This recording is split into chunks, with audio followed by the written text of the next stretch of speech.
So you're going through the pitch, and these are just some easy things. So when you get lost, and you'll notice if you watch me or someone like expert pitchers, like they just do this. We just do this naturally, right? It's not that we're losing track, but if you can ask questions in the middle of your own pitch, like if you really paid attention when we were out shouting the other day, like you'll notice, like I'll interrupt myself and ask questions because I want to keep them engaged.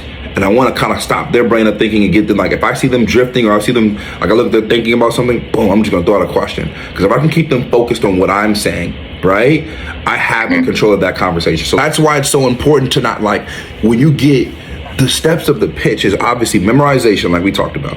No, not just knowing it, because you know it, but you have to know it like the back of your hand. Because if I'm going to interrupt myself, I have to also know where I'm going to go, how I got to get back on the pitch, right? If they interrupt me, I also need to know where I left off every single time.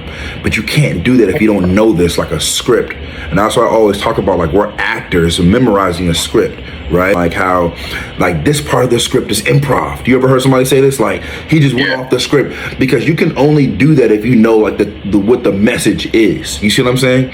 If you don't know what the message or the general thing that you're trying to get across is, it's hard to get back on track, right? But when you get it down, like back, left, right, back, and front, you can improv in your own pitch.